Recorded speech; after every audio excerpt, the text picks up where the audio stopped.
E aí, pessoas na paz? Hoje nós vamos falar do quadrinho Axioma Verity, com roteiro de Raquel Almeida e arte de Cristiano Oliveira.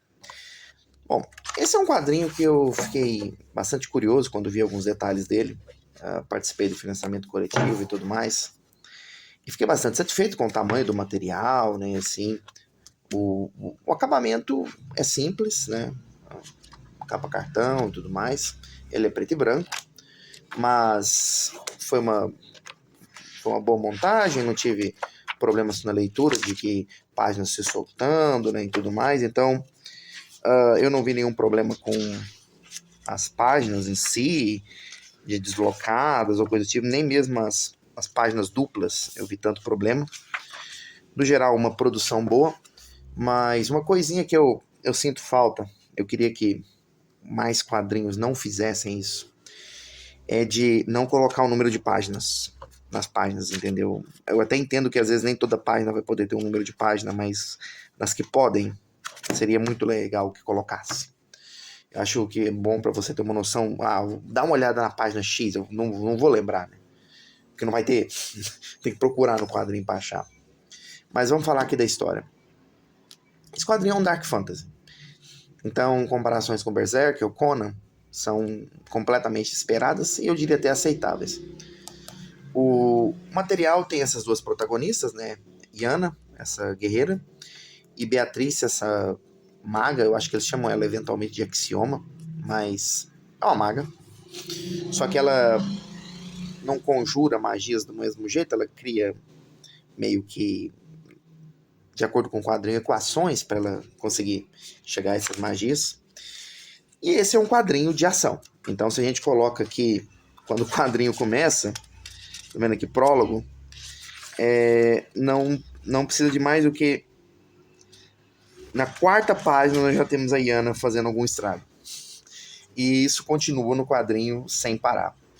Elas têm alguns momentos de conversação, claro, e tudo mais, mas o foco desse quadrinho é muito mais na ação. Embora eu tenho que dizer que a construção do mundo que eles têm aqui foi bem feita, foi interessante, porque fica muito claro olhando as personagens que Yana é alguém que tem acesso a poderes sobrenaturais que com certeza não tem uma origem das mais angelicais, se é que vocês entendem. E no caso da Beatriz, ela aparentemente é uma prodígio da magia.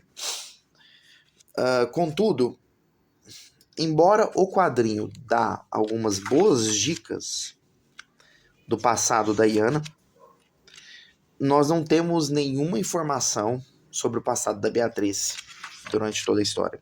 Ela diz uma coisinha aqui, outra ali, mas é só.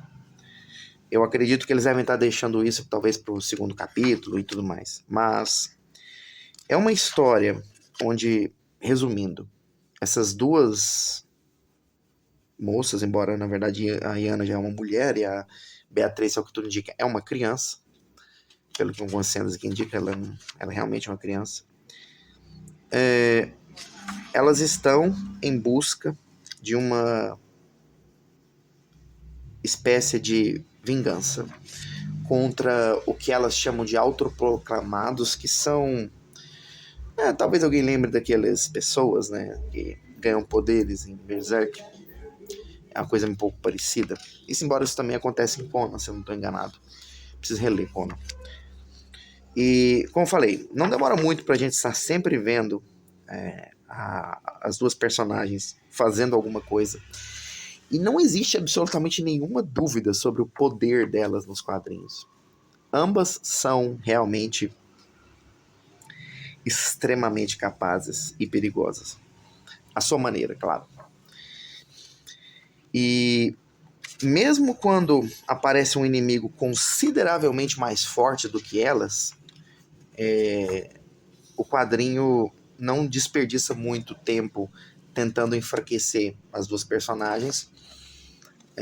Mesmo quando elas estão apanhando, não, não é feito de uma maneira, eu diria assim, limitante, dá apenas a ideia de que realmente o inimigo é muito forte e não de que elas são fracas. O que é uma coisa que muitos autores às vezes não conseguem. E eu posso dizer que eles conseguiram fazer um material aqui muito bom nesse ponto. O final da história não tem tantos detalhes, né? Toda a história continua sempre dando são arcos que voltam a ter conexões mais com a Iana do que com a Beatriz. Embora a Beatriz não parece como se fosse uma personagem secundária no quadrinho, sabe? Ela realmente tem uma cara de protagonista e não de coadjuvante. Quanto à arte, eu diria que a arte para os monstros e para Iana ficaram muito boas, mas acontece muito de ter algumas coisas meio estranhas com a Beatriz aqui e ali, onde as proporções dela saem um pouco do que você entende como normal e tal. Tanto é que, bom, eu diria que mesmo aqui na capa, não tá exatamente, eu diria assim, tão normal quanto aparece em outros momentos do quadrinho, sabe? Os monstros têm um bom design, muito bom mesmo. Os cenários, eles são um tanto escassos, mas quando aparecem, eles são bons, são bem feitos. As cenas de combate são muito boas, eu diria. Eu não conheço o material desse pessoal, se eles já fizeram algum outro material antes, mas o que a gente está vendo aqui é bem produzido. Não há nenhuma confusão sobre as capacidades de nenhuma das personagens. E a história corre de maneira bem fluida. Você realmente pega esse material e consegue ler ele rapidamente, porque a história corre muito bem. Faz sentido entre o que acontece de uma parte para outra, embora eu diria que se você estivesse pensando em um formato, essa história ela tem muito mais uma questão de apresentação do que parecer que ela tem alguma conexão mais profunda com algo que pode estar por vir e tal. Exatamente porque, tirando algo que elas falam no final, sobre o último inimigo, tudo parece que ser mais tipo o monstro da semana, digamos assim. Existe parece que essa ideia que elas passam com o quadrinho.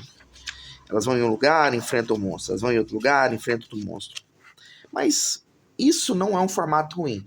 Ainda mais da maneira como é feito aqui. Elas interagem com poucos personagens. Eu diria que, se a gente for falar assim, que elas conversam mesmo com personagens que têm nomes e tudo mais, que não sejam elas, eu acho que o quadrinho teria mais 3 personagens no máximo. Não vai mais 3 ou 4.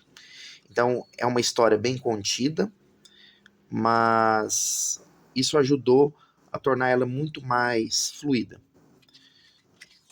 É um material que me deixou bastante interessado no que eles estão para fazer em diante. Eu espero que eles consigam. Se tiver uma continuação, eu vou pegar com certeza. E eu acho que se você gosta de materiais de ação um pouco mais violentos, quando a gente fala de parte adulta, principalmente foco nesse quadrinho, é a parte violenta mesmo. Não tem outras coisas, digamos assim, tanto visíveis. Esse é um material que chama a atenção pela qualidade. Então, se você quiser um bom bocado de porradaria